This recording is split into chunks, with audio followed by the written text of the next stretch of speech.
ya kita tahu lah, oknum di polisian ini banyak banget. Sampai ada orang ngejokes adalah oknum di polisi ini kalau dikumpulin jadi satu Polres. Ya. Ini abang melihatnya orang percaya Pak Bray, tapi tidak percaya institusinya atau seperti apa? Abang melihat bahwa sekarang polisi menjadi sangat-sangat jadi sorotan nih. Apa-apa salah polisi, apa-apa salah polisi. Kemarin bahkan jokesnya adalah lebih percaya Damkar. Karena akhirnya masyarakat bilang, gimana mau berantas narkoba yang backing jenderal? Dibilang backing enggak? Aman ya, aman ya. Hari ini ini adalah sosok polisi yang followersnya cukup banyak. Ya. Berapa bang? Enggak lah, dikit lah. Oh enggak lah bang. untuk ukuran polisi sih apa gede? Enggak, bukan ukuran polisi malah. Sama saya aja kalah bang. TikTok berapa bang? 1,7 juta. 1,7 juta. Iya. IG kecil ya? IG ada 426 ribu sama 230 ribu. Oke. Tapi emang konten sejak kapan bang? Saya waktu itu mulai ngonten waktu di Jawa Barat ya, tahun 2022, 2023. Sebenarnya waktu itu saya fokus di penerimaan Polri. Waktu itu kan jabatan saya kan kepala bagian pengendalian personil Kabagdalpers. Itu bagian di bidang rekrutmen. Nah, di situ waktu itu saya bikin konten-konten edukasi terkait bagaimana sih kita mau masuk polisi itu seperti apa. Kan persepsi masyarakat waktu itu sangat negatif ya. Bayar. Wah, bayar. Masuk polisi bayar. Dan itu saya buktikan waktu itu. Bayar? Enggak. Justru itu. Saya membuat konten itu untuk membuktikan bahwa proses rekrutmen Polri itu betah. Betah itu bersih, transparan, akuntabel, humanis. Oke. Nah, media yang saya pakai medsos. Medsos untuk memviralkan itu. Untuk membuktikan proses seleksi itu betah. Oke. Jadi saya buat benar-benar transparan, bahkan saya buat live. Live TikTok, makanya cepat waktu itu TikTok saya. Karena waktu itu setiap seleksi saya videokan, bahkan saya live-kan, full saya live-kan. Ini loh proses seleksi semua lihat. Jadi orang tua murid, orang tua asis itu tahu melihat semua itu. Prosedurnya sampai mana? Melihat nilainya pun saya tunjukkan live. Live. Jadi kan live juga, abang? Live. Ujiannya kan kalau misalnya akademik CAT, itu langsung keluar di layar. Saya tunjukin sampel-sampel ini loh, selesai nih nilainya. Diumumkan secara terbuka, ini nilainya, diumumkan terbuka. Tidak dirahasiakan. Jadi bukan hanya peserta yang tahu nilai itu. Seluruh orang yang nonton live saya tahu. Kan ada bilang kalau masuk polisi bayar dan ada titip-titipan. Nah, waktu itu saya buktikan gimana mau bayarnya. Nilainya semuanya dipublikasikan sedemikian rupa. Mau nitip seperti apa? Tidak ada orang yang bisa merubah nilai itu. Oh nggak ada tuh? Nggak ada. Mau dia anak jenderal? Nggak ada. Semuanya bersaing betul-betul. Ini logika yang paling mudah. Kan dulu persepsi orang kalau bayar pasti masuk. Saya bahkan mengasih tantangan waktu itu.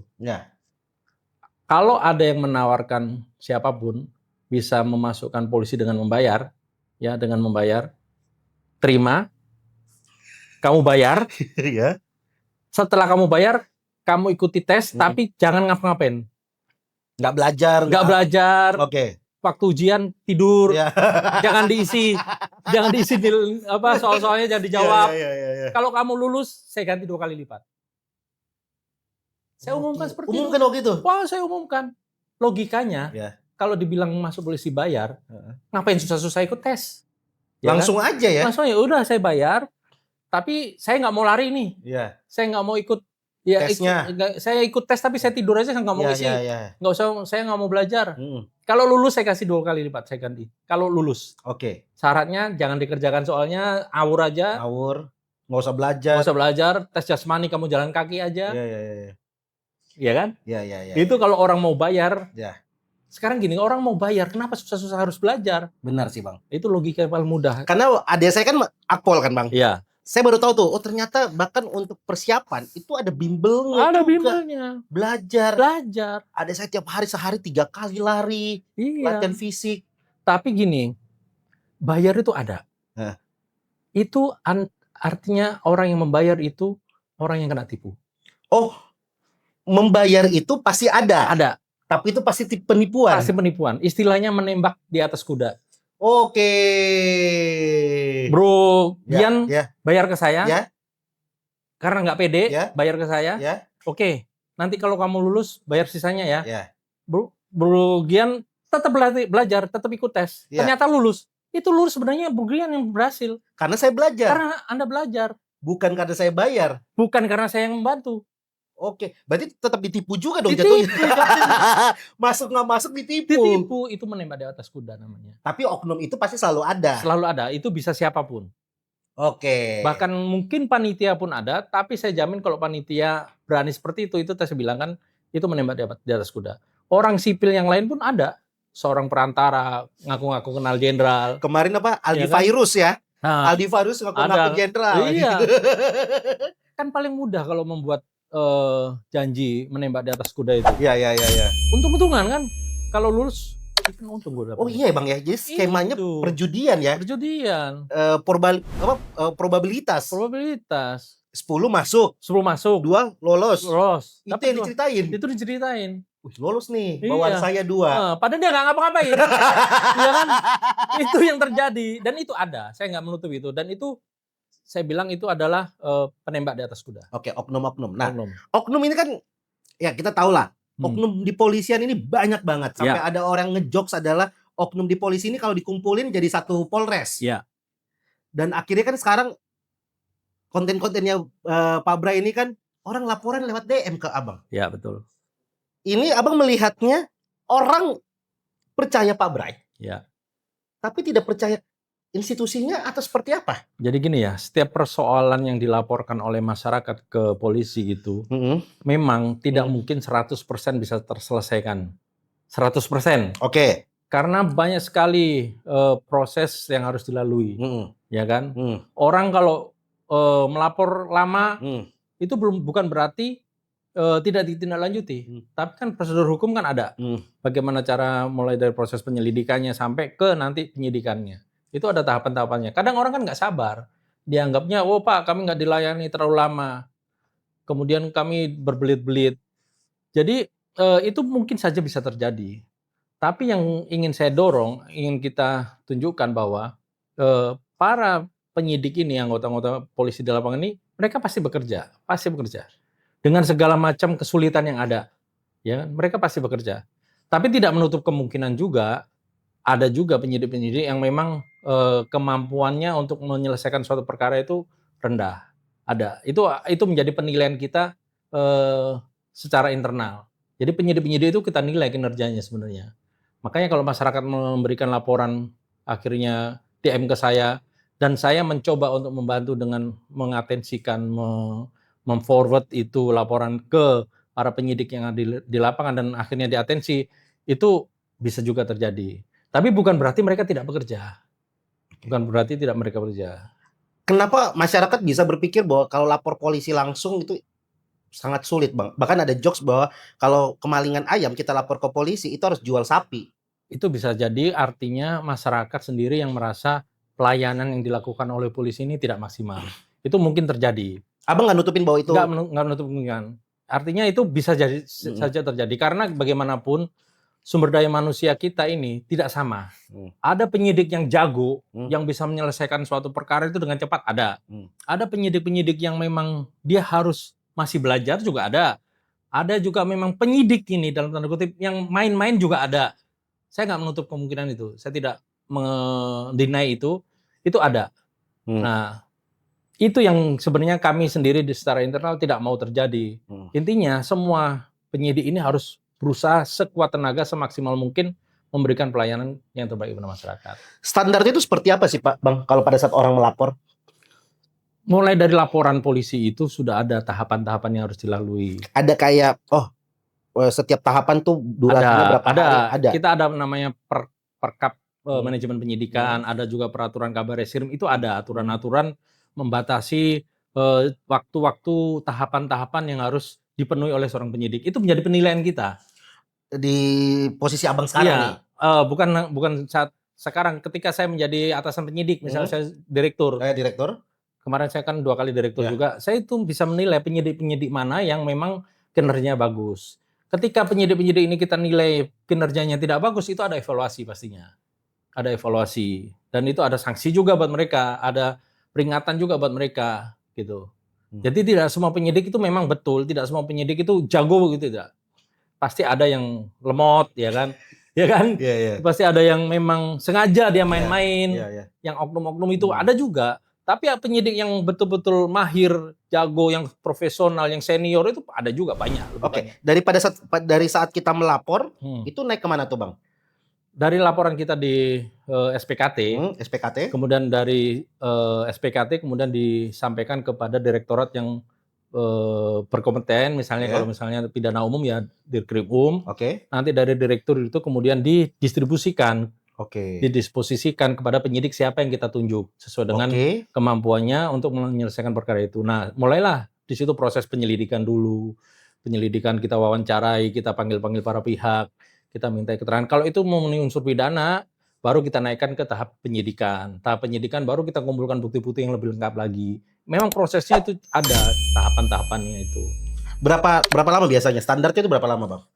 Kalau perkara mudah, kita biasanya standarnya itu ada perkara mudah, perkara sedang, perkara sulit ya. Kalau perkara mudah itu bisa sebulan, 2 bulan itu harus sebenarnya sudah selesai.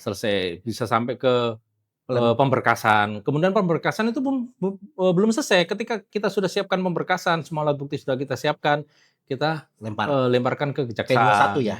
Kita belum P21, kita lemparkan tahap 1 namanya. Tahap 1? Tahap 1 berkas perkara kita sampaikan ke kejaksaan. Sama kejaksaan diteliti selama 14 hari. Kalau ada kekurangan, kembalikan lagi ke kita. Kita punya kewajiban 14 hari untuk menyelesaikan apa yang menjadi petunjuk jaksa. Setelah itu kita kembali lagi nih sama jaksa. Nah ini ya, proses bolak-balik ini kadang-kadang membutuhkan waktu, tapi itu bisa dikoordinasikan. Nah, ketika sudah menurut jaksa ini sudah lengkap, kemudian akan jaksa mengeluarkan namanya petunjuk P21. P21 itu dianggap berkas perkara kita sudah lengkap. Setelah sudah lengkap, baru kita limpahkan tersangka dan barang bukti ke jaksa untuk dilakukan proses penuntutan. Berarti penyidik ini, polisi menangani sebuah kasus itu tidak memandang kasusnya apa? Ada kategori kasus tuh, kasus mudah, kasus sedang, kasus sulit. Semuanya sebenarnya ada tahapannya, sudah ada batasan-batasannya. Itu yang memang harus dipedomani oleh penyidik. Jadi jangan sampai penyidik ini membiarkan suatu kasus itu berlarut-larut. Tapi gini ya, kita ini masih sangat kekurangan sumber daya manusia. Penyidik sangat-sangat kurang. Bayangin, satu penyidik dalam 1 tahun itu bisa 200-300 perkara di daerah. Kalau per tahun. Kalau di Jakarta ini bisa sampai ribuan. Satu orang. Bang? Satu orang penyidik. Dia akan di-backup sama tim ya. Ya, di-backup sama tim. Tapi ada pertanggungjawabannya kepada satu orang. Itu bisa ratusan sampai 1000-an orang. 1000 perkara yang ditangani dalam satu tahun. Bayangkan, 1 tahun aja 365 hari. Dia melebihi hari perkara yang ditangani.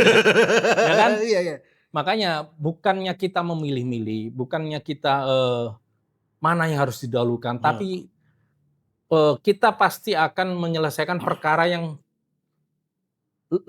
petunjuknya jelas, yang bukti-buktinya lengkap, itu pasti akan digenjot dulu untuk dipercepat. Gitu. Karena ribet juga Bang ya, misalnya kita laporan rumah kemalingan tapi nggak ada bukti sama sekali. Ya, nah ini juga banyak yang terjadi kan, akhirnya masyarakat tidak puas kan. Iya. Pak, motor saya hilang, tapi sampai detik ini 2 tahun nggak ketemu. Itu juga kami mohon maaf. Artinya polisi ini tidak mudah untuk menemukan ataupun melakukan penyelidikan tindak pidana tertentu seperti itu. Apalagi dibilang tidak ada bukti, tidak ada petunjuk sama sekali, tiba-tiba hilang aja. Itu memang membutuhkan waktu. Berharapnya kita bisa mengungkap itu dari jaringan yang ada. Kemudian misalnya ada kejadian lain, ketangkap, baru dikembangkan. Kamu pernah melakukan di mana.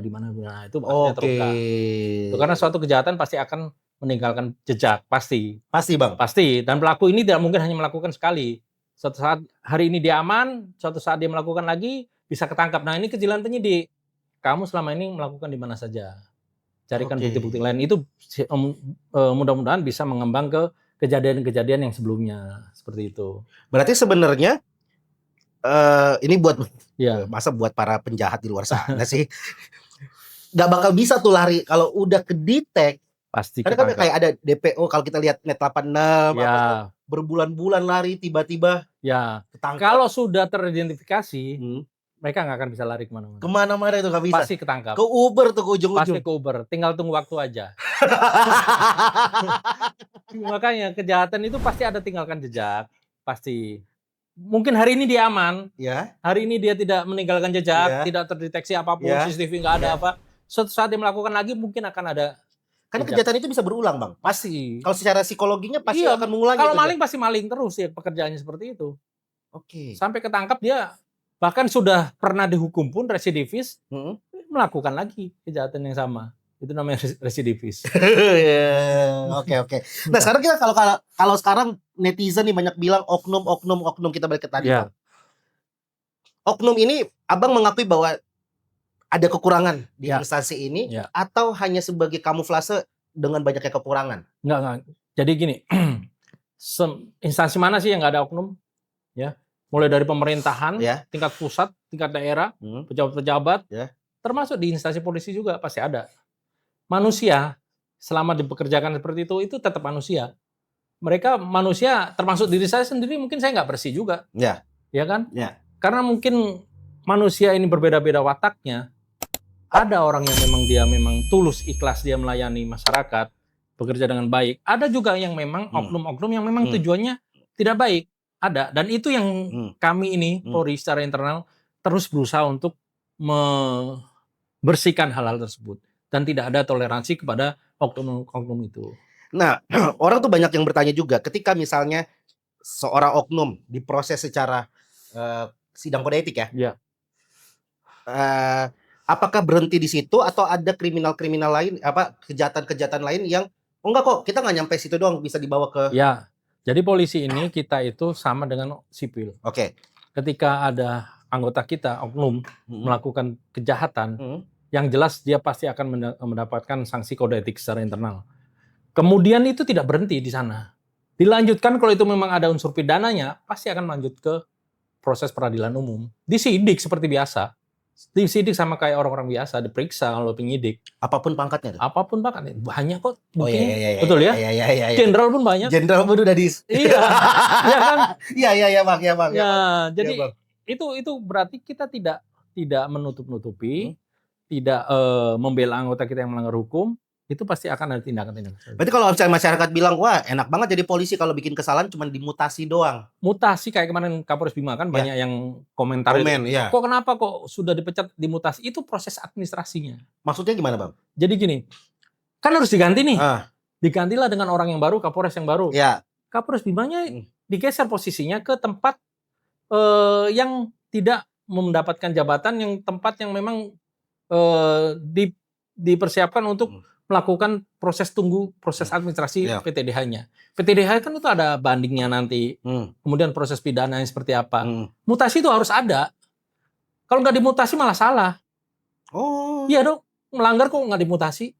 Nggak bisa langsung dicopot gitu aja? Dicopot. Nah, proses pencopotan itulah namanya mutasi.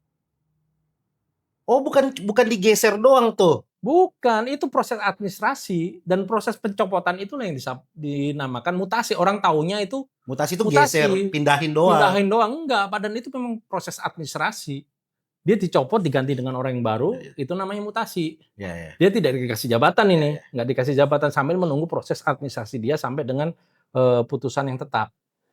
Oh, gitu. Kan persepsinya salah kemarin. Salah berarti, ya salah. Pikir kok hanya dimutasi saja, enggak, itu administrasi. Oke, saya juga baru tahu nih, berarti kata mutasi itu bukan hanya pemindahan. Bukan. Oke, lu awalnya di Bima, gue kirim deh ke sana. Enggak. Itu proses administrasinya. Administrasi. Kalau nggak dipindahin malah salah. Kalau tidak dimutasi malah salah. Masa tetap menjabat sebagai Kapolres? Ya kan? Iya. Nah, dicopot dia, dimutasikan tanpa jabatan di suatu tanpa jabatan. Itu mutasi juga. Mutasi namanya. Oke. Sambil menunggu proses keputusan yang tetap. Gitu. Administrasi kan harus masih berjalan. Iya. Ya kan? Nanti ada sidang pidananya, ada sidang bandingnya, sampai dengan skep PTDH-nya. Oke. Karena kan mungkin kekhawatiran orang kan kalau cuma dimutasi, dia masih bisa melakukan. Ya ini makanya saya bilang tadi mutasi itu proses administrasi. Oke. Orang pahamnya kan, kenapa kok hanya dimutasi? Ya kan? Iya. Itu yang salah persepsi. Salah persepsi. Mutasi itu administrasinya. Gitu. Oke. Sambil menunggu dia proses administrasi selanjutnya sampai dengan skep pemecatannya, sampai dengan proses pidananya. Oke, ini aku beda. Gitu. Ada mitos yang bilang bahwa ketika anggota melakukan kesalahan, ini bukan kriminal ya, dimutasi, itu akan dikirim ke daerah-daerah yang tidak nyaman lah bahasanya. Benar nggak Bang? Bisa juga, tapi sebenarnya kalau sekarang ini lebih ke ditaruh di tempat yang mudah diawasi. Bahasanya itu ya. Iya. Karena kalau dipindahkan hanya ke daerah tempat yang tidak nyaman, tanpa ada pengawasan, nggak selesai masalah itu. Ya kan? Kalau misalnya dari Jakarta dipindahkan ke tiba-tiba dia karena melakukan pelanggaran dipindahkan ke Papua, itu tidak menyelesaikan masalah, bukan itu konsepnya. Jadi mutasinya ini adalah ke tempat yang dia bisa dilakukan pengawasan supaya dia tidak bisa berbuat lagi. Gitu. Nah, Abang sebagai berarti jabatan sekarang saya di Itwatsum. Itwatsum ya? Iya, Itwatsum. Berarti kan nanganin polisi-polisi bandel nih? Atau ya, paling tidak sedikit banyak itu tujuannya. Jadi tugas saya sebenarnya untuk melakukan audit. Kan? Ya, pengawasan internal. Saya sebagai auditor internal. Bedanya dengan Propam? Propam itu adalah fungsi penindakannya. Dia fungsi penindakannya, bukan pengawasannya. Dia fungsi penindakan, gampangnya melakukan eksekusinya, melakukan hukumannya kepada orang-orang anggota yang melakukan pelanggaran. Kalau saya, ketika ada laporan ataupun ada indikasi penyelewengan yang dilakukan oleh siapapun, kami dari Itwasum melakukan audit. Audit itu bisa audit tentang kepatuhan terhadap perundang-undangan dalam proses yang dia lakukan, kemudian audit tentang kinerjanya, supaya kita bisa menemukan kenapa sih ini terjadi. Ya, kalau ini terjadi, terus apa sih yang kita rekomendasikan supaya ini tidak terjadi lagi suatu saat. Jadi bukan hanya membuka proses masalah itu saja, tapi mitigasi ke depannya pun kita berikan supaya ini tidak terjadi lagi. Itu fungsinya Abang tuh. Fungsi saya. Nah, kan pasti yang senior-senior ada tuh. Iya. Sungkan nggak sih? Enggak dong, karena kan itu diperintahkan oleh pimpinan juga. Ini kan untuk kebaikan internal juga. Jadi kalau auditor itu kita mencari apa sih yang jadi akar masalahnya, kemudian rekomendasi kita apa sih, terus mitigasi risiko ke depan untuk supaya tidak terjadi lagi apa sih, itu yang kita lakukan. Nah, nanti yang melakukan hukumannya, kami rekomendasikan misalnya ke di Propam untuk melakukan pemeriksaan terhadap si A. Karena dia melakukan pelanggaran ini, gitu rekomendasi. Nanti Propam melakukan pemeriksaan. Nah, tingkat kesalahan apa sehingga seorang polisi bisa kena PTDH? Macam-macam. Kalau sudah menyangkut pidana, kemungkinan besar paling beratnya PTDH.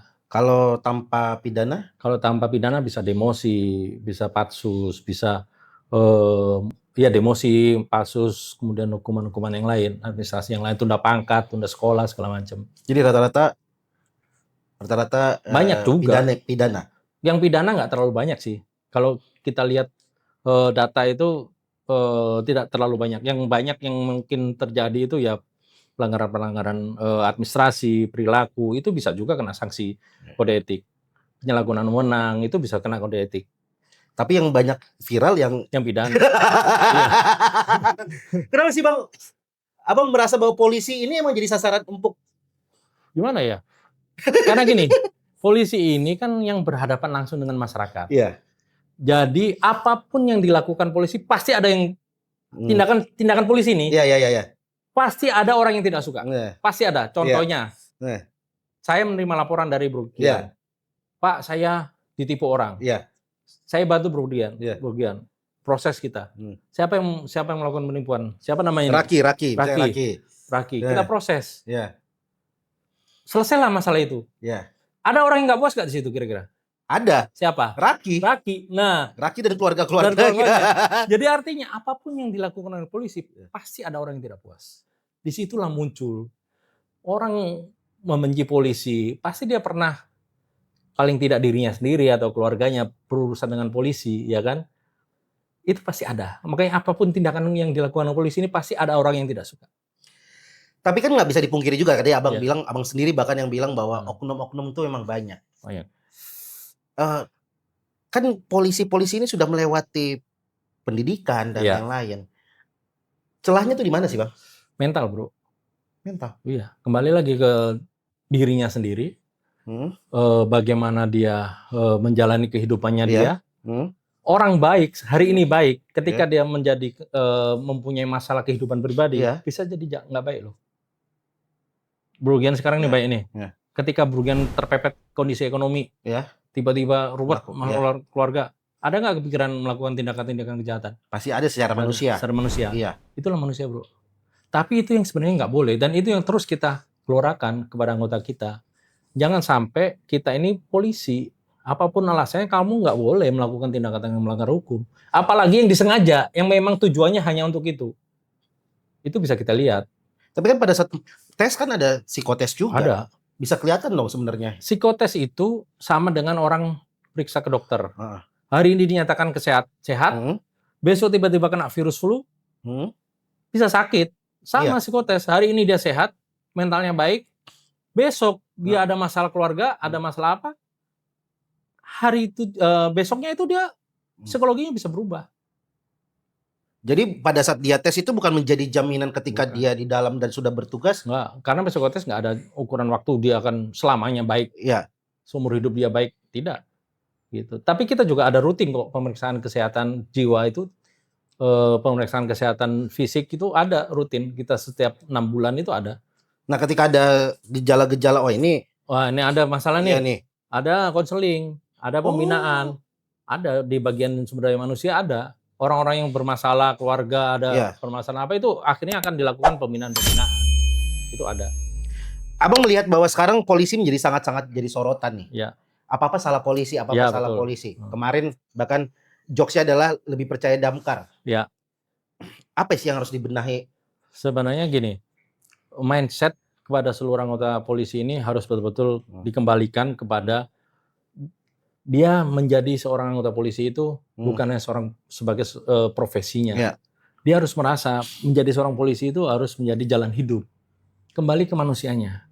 Kalau dia merasa menjadi seorang anggota polisi ini adalah jalan hidupnya, dia akan merasa tugas saya memang seperti ini. Saya harus berbuat baik, melayani masyarakat dengan baik. Kalau dia hanya merasa menjadi anggota polisi sebagai profesi, dia bisa melakukan apapun. Polisi kewenangan sangat besar. Polisi bisa melakukan apapun. Itu dia, Bang. Makanya yang perlu kita lakukan pembinaan terus-terusan adalah mental perilaku dari masing-masing anggota polisi ini. Gitu. Harusnya itu. Jadi pembenahan reformasinya adalah reformasi kulturalnya. Ke personel-personelnya. Bagaimana jiwa-jiwa kepolisian ini harus betul-betul ditanamkan secara kuat. Kamu menjadi seorang polisi itu bukan hanya kamu profesinya. Kamu harus menjadi anggota polisi. Nggak ada yang nyuruh kau jadi anggota polisi. Kamu harus merasa menjadi seorang anggota polisi adalah jalan hidup kamu yang melayani masyarakat. Kan kemarin juga ada perdebatan tuh, ada yang ini, Bang, yang gugat ke MK yang polisi harus S1. Ada yang bilang juga ini kan jadi ada korelasi gitu antara oknum yang di lapangan secara mungkin pengetahuan intelektual ini ngaruh. Nah, aku pengen nanya gini satu. Sebenarnya apakah berhenti pada saat SMA langsung masuk pendidikan, ya udah berarti polisi semua itu berhenti di situ doang, atau gimana, Bang? Sorry to say banyak orang-orang yang berbuat jahat itu sarjana loh, profesor ada, dokter ada, di luar sana sarjana juga ada, banyak kan? Iya. Artinya latar belakang pendidikan itu kan manusia berkembang Syarat mendaftar polisi saat ini untuk level bintara maupun akpol itu masih SMA. Tapi ada juga yang syaratnya adalah sarjana, bintara kompetensi khusus yang memang dikhususkan untuk kompetensi tertentu. Mereka melakukan pendidikan, kemudian dia lulus, dia bisa mengembangkan diri, dia bisa sekolah lagi, bisa belajar lagi. Bahkan itu diwajibkan di PP 10 itu seorang penyidik itu wajib S1, wajib itu. Berarti ketika dia SMA dia masuk polisi, apa yang harus dilakukan? Berarti dia sekolah lagi tuh, Bang? Sekolah lagi. Kami ini sekolah, saya sekolah udah nggak tahu berapa kali, bro, udah banyak banget sekolah itu. Jadi diwajibkan. Kalau mereka mau menjadi seorang penyidik, mereka harus S1. Kalau mereka belum S1, dia polisi tugas umum.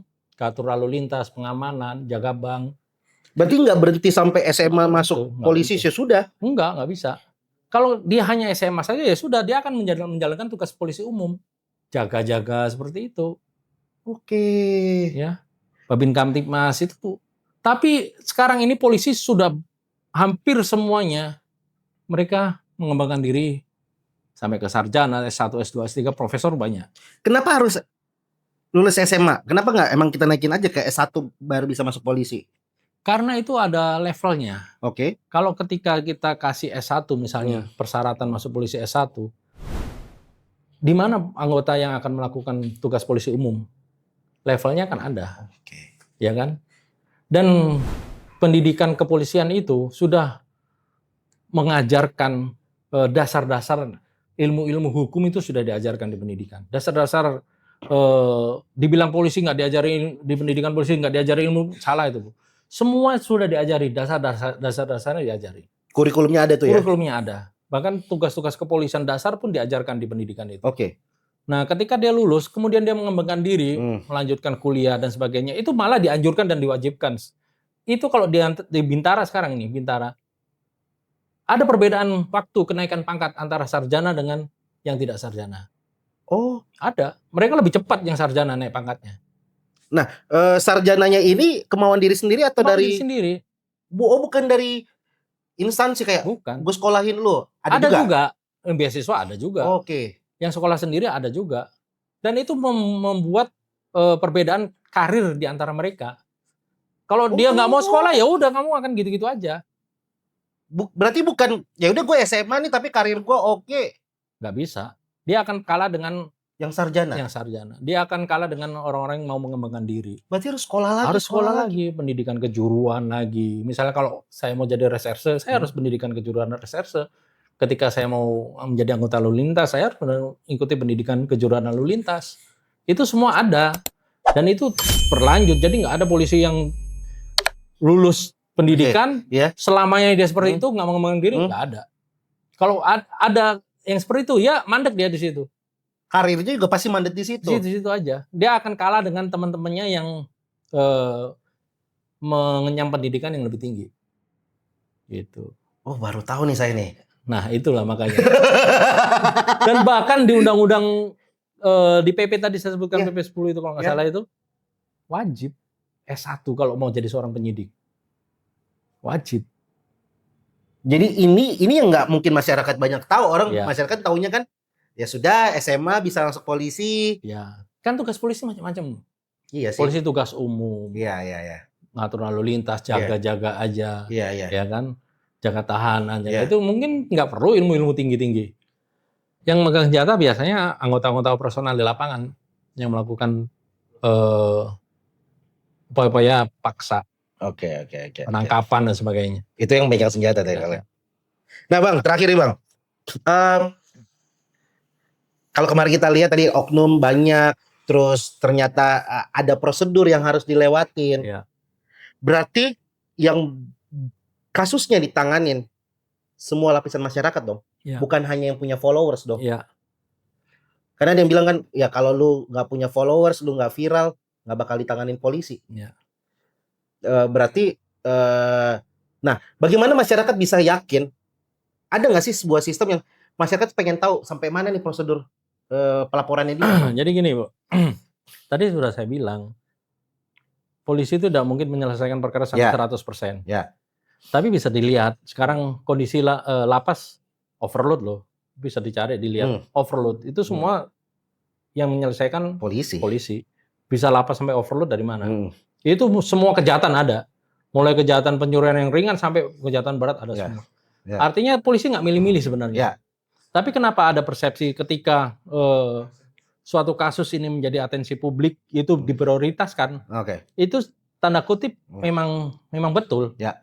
Karena bukan berarti kita mengabaikan perkara yang biasa, tidak. Tapi ada skala prioritas. Kenapa harus ada skala prioritas? Karena tadi saya bilang satu orang penyidik itu bisa memegang perkara dalam 1 tahun ribuan ya. Ratusan sampai ribuan. Ya. 1 tahun aja 365 hari, satu penyidik itu lebih dari 365. Artinya harus ada prioritas yang bukan memang sengaja untuk dipilih, diabaikan yang satu, didulukan ini, enggak. Tapi mana yang bisa diselesaikan terlebih dahulu. Mana yang diselesaikan lebih dahulu itu yang akan dikejar. Dan mana yang kadang-kadang menjadi atensi publik, itu yang harus diselesaikan lebih dahulu.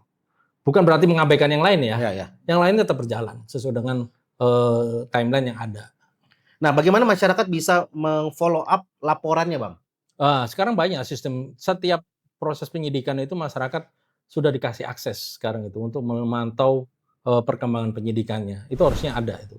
Bentuknya apa tuh, Bang? IMP kita punya IMP, manajemen penyidikan IMP namanya. Oke. IMP itu berbasis teknologi. Oh. Itu masyarakat pelapor itu dikasih akses untuk melihat perkembangan. Dikasih nomor laporan kali ya? Dikasih nomor laporan, dia bisa mengakses. Bahkan di satu polda-polda tertentu, mungkin setiap polda punya sistem masing-masing, kayak contoh saya kemarin di Jambi itu. Mereka akan mendapatkan WA perkembangan penyidikannya itu secara sistem by sistem. Apa yang dilakukan oleh penyidik otomatis. Penyidik melakukan ini, itu masuk WA-nya. Penyidik melakukan ini, masuk WA-nya. Itu ada. Itu inovasi-inovasi. Polisi kita udah canggih ya? Sebenarnya ada. Sebenarnya ada. Tinggal itu mau diterapkan secara konsisten nggak, gitu kan? Okay. Kadang-kadang di daerah-daerah tertentu, kadang-kadang ya penyidiknya sendiri kalau tidak diawasi, tidak didorong, tidak dikontrol, mereka tidak mau untuk mengupdate itu. Balik lagi ke humannya ya? Humannya lagi. Ke human. Okay, sebenarnya sistemnya ada, basisnya ada, sistemnya juga IMP itu ada, dan masyarakat punya hak untuk meminta perkembangan penyidikan setiap saat kepada penyidik. Setiap surat SP2HP namanya, surat pemberitahuan perkembangan penyidikan itu dicantumkan nomor penyidiknya, wajib. Oke. Dan masyarakat sebagai pelapor di sana boleh menanyakan perkembangan penyidikan ke penyidik tersebut. Nomornya ada dan harus ada. Jadi masyarakat pulang itu tahu siapa yang menyidik dia, siapa yang menangani kasusnya dia. Nomor handphonenya ada. Dan dia mau WA 24 jam boleh. Dan itu harus. Dan itu jadi SOP-nya? Jadi SOP. Kalau ada penyidik yang tidak mau melayani, tidak merespon apa yang ditanyakan oleh pelapor ataupun terlapor terkait perkembangan perkaranya, itu ada sanksinya. Nah, gimana Bang? Melapor ke siapa nih kami nih kalau ketika kita mengalami oknum-oknum yang bandel? Ada Propam, ada Biro Wasidik, ya. Itu bisa ada Propam di setiap daerah, setiap Polres ada Propamnya, bahkan di Polsek ada Propamnya.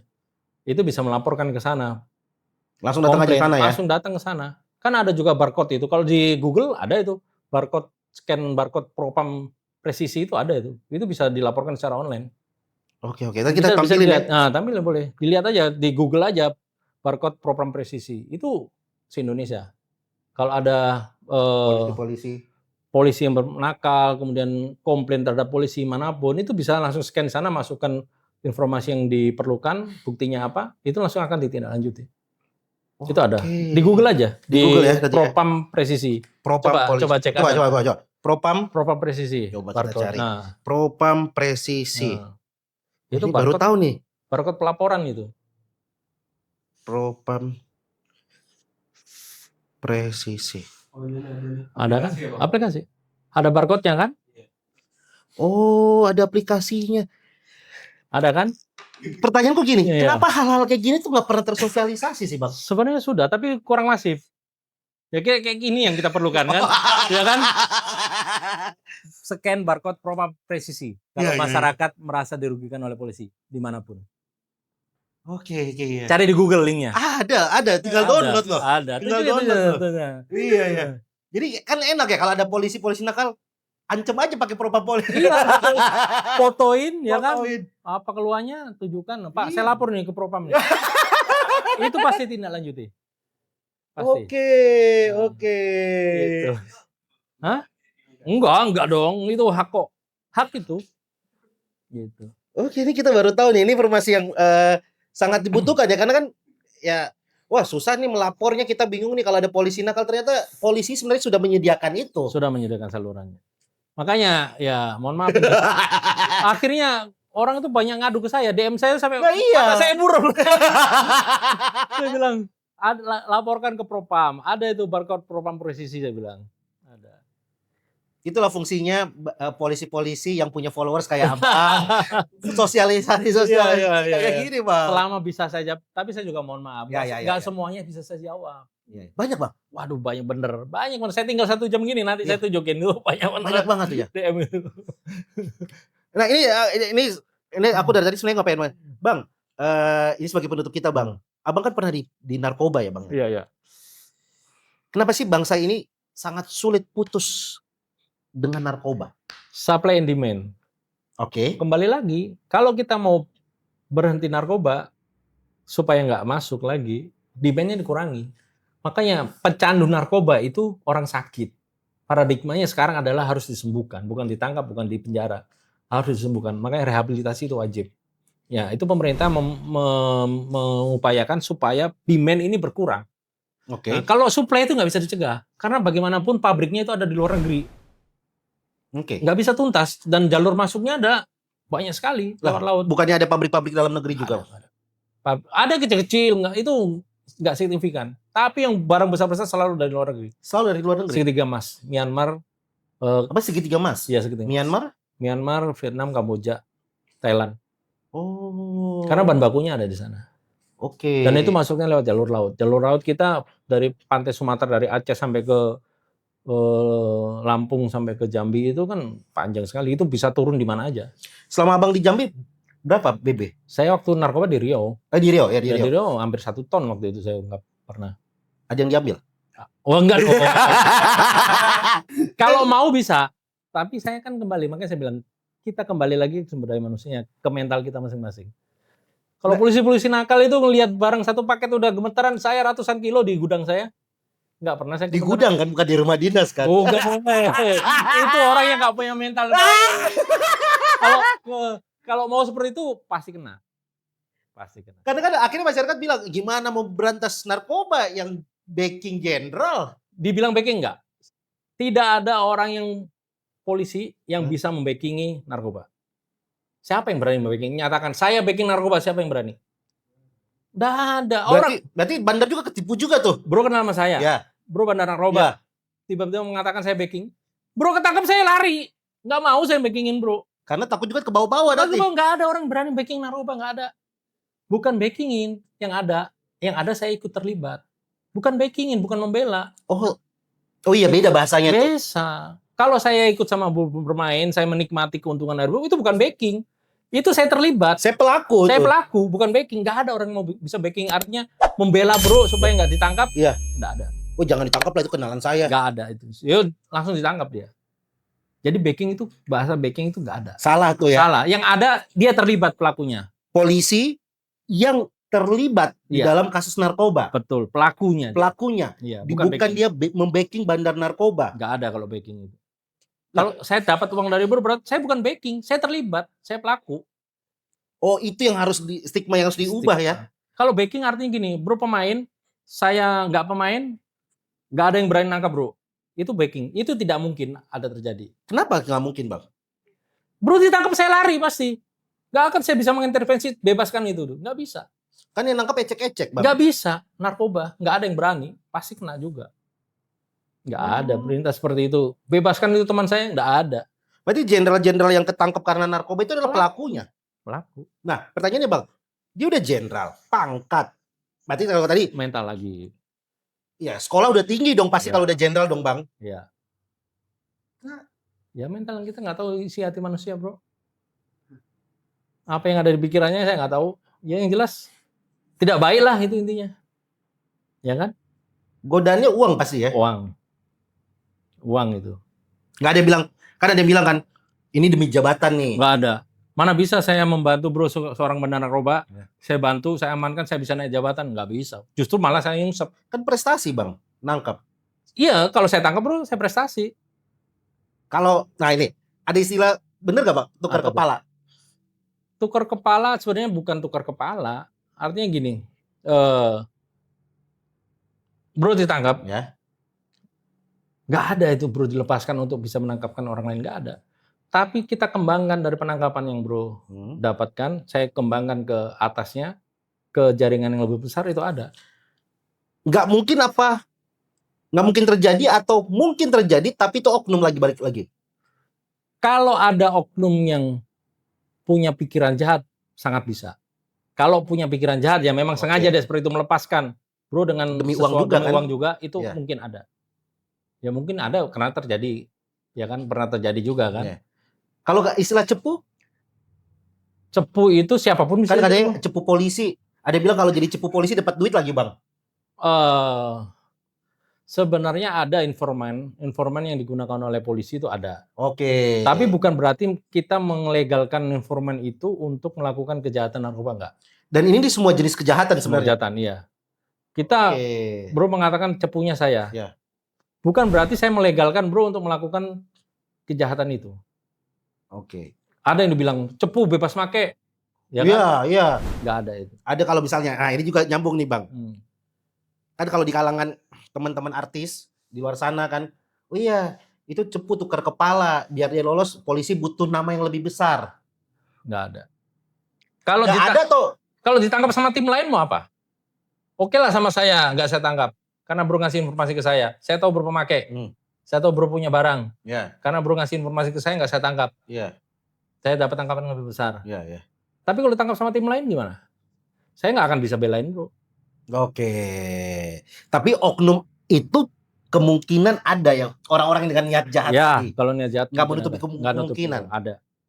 Memang dia sengaja motifnya, misalnya nangkap ini dengan istilah tukar kepala itu, dengan niat jahatnya dia untuk cari uang.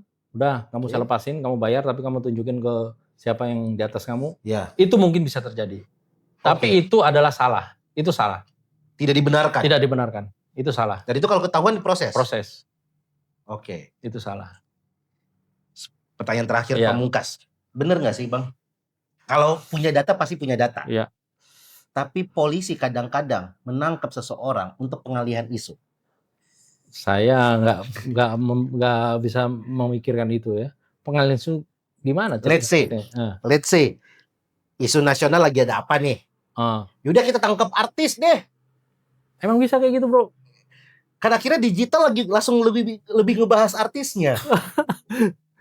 ini stigma yang ada di masyarakat ya. Tapi sebenarnya nggak ada niat untuk itu. Jadi ini di stigma di masyarakat. Polisi itu udah punya daftar. Pasti dong. Ya pasti. Tinggal ya mau yang mana nih dikeluarkan nih. Kita eksekusi nih. Tapi apakah memang bisa sepengaruh itu mengalihkan isu itu? Jujur kalau di digital itu akan ngaruh Bang. Kalau digital, aku bicaranya secara kacamata orang digital ya. Iya. Ketika misalnya ada isu, ya kita ngomong, isu BBM naik. Tiba-tiba artis besar A atau pejabat apa, bahkan polisi ketahuan lakuin kejahatan. Akhirnya kan pergeseran isu di media sosial. Apa kepentingannya geserkan isu itu? Ya nutupin. Ya apa kepentingannya nutupin kenaikan BBM dengan nangkap narkoba kan misalnya? Polisi tetap harus menjaga juga dong pemerintah. Sebenarnya kalau menurut saya sih nggak ada ya. Nggak ada. Nggak apa-apa. Sebut abang aja. Mungkin kebetulan akhirnya, ya kan? Akhirnya kebetulan karena artis yang kita tangkap beritanya lebih luas kan? Iya.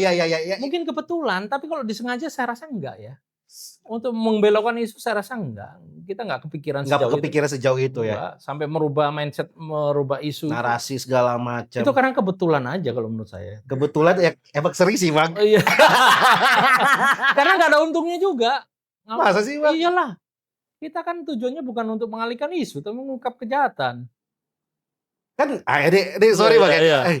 Karena ini kan stigma yang di masyarakat biar clear deh. Kan bisa dong Bang pemerintah kayak apa, pemerintah lah ya. Kayak polisi gerak dong. Iya. Untuk nutupin ini udah. Nggak ada. Ya selama saya dinas ya, saya nggak pernah. Selama abang aja nih. Diri saya ya, saya nggak pernah merasa seperti itu. Abang nangkap bandar, nangkap aja. Nangkep aja. Memang tugas kita sebagai direktur narkoba, tangkep. Mau kapan pun tangkep, ada yang bisa ditangkap.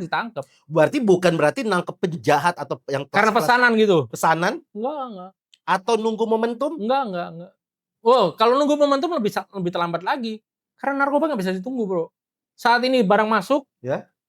Tunggu dulu karena ini belum ada isu yang harus lolos dong barang itu, ya kan? Oke. Ada waktu dia barang turun langsung kita tangkap. Nggak tahu. Apalagi udah suspeknya 100% nih. Nggak mungkin ya. Tunggu dulu momen. Kalau nggak ada momen nggak usah ditangkap. Saya nggak pernah melakukan itu. Oke. Ya kalau memang ada seperti itu mungkin kebetulan. Ya karena tadi itu kalah beritanya. Kan? Kalah beritanya. Karena ya tadi stigma itu selain oknum, stigma bahwa ya ada polisi yang akhirnya menangkap karena untuk naik jabatan, ada untuk pengalihan isu. Saya nangkap banyak nggak naik jabatan saya.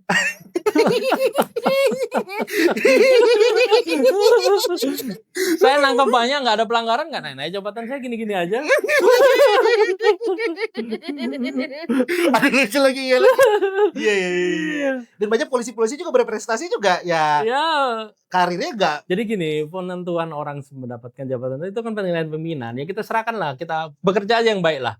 Yang penting jangan melakukan pelanggaran. Kalau pimpinan menganggap kita baik, kita kasih jabatan yang baik, ya alhamdulillah kan gitu. Alhamdulillah lah ya. Iya kan? Karena ini pertanyaan-pertanyaan yang kita kumpulkan dari masyarakat tentang stigma-stigma polisi itu ya. Jadi kalau kata Pak Bray, sepengetahuan Pak Bray dan selama Pak Bray berkarir, buat apa pengalian isu? Buat apa? Mungkin karena kebetulan aja, karena beritanya lebih besar akhirnya ketutup. Berita yang lain ya itu alami ya. Alami, nggak ada pesanan ada isu besar ini, pemerintah digoyang, wah polisi kamu tangkapin ini supaya menutupin ini. Saya rasa nggak ada ya. Oke. Yang saya lakukan nggak pernah seperti itu. Oke. Dan valid, kalau nggak valid kan Pak Bray yang ngomong. Iya. Sebagai tahun Pak Bray ya. Bisa saya pertanggungjawabkan. Iya. Karena itu nggak bisa dicek, nggak bisa ditunda. Apalagi kalau masalah narkoba, ditunda lewat. Oke. Ada saat itu informasi masuk barang, ya tangkap saat itu juga. Lebih bagus nangkap bandar apa pemakai? Saya nggak pernah nangkap pemakai. Kenapa? Capek. Karena nggak ada ujungnya. Pemakai tidak boleh penjara. Akhirnya pemakai tidak menyelesaikan masalah. Pemakai banyak. Yang perlu dilakukan adalah pemakai itu memang harus dicari. Dicari artinya bukan ditangkap. Dilakukan rehabilitasi mereka ini supaya mengurangi demand. Harus rehab ya Bang ya? Harus rehab wajib. Ini biar buat para penonton juga, kalau misalnya ada keluarga yang kalian tahu, keluarga gue, kakak gue, sepupu gue, om gue. Dan itu tidak dipidana loh. Kalau ada keluarga yang pemakai, laporkan ke BNN. Bukan itu namanya voluntary. Voluntary, voluntary. Dia secara kesadaran melaporkan, saya pemakai, keluarga saya pemakai, saya nggak bisa ditangkap. Tidak boleh ditangkap. Malah lebih bagus kayak gitu ya?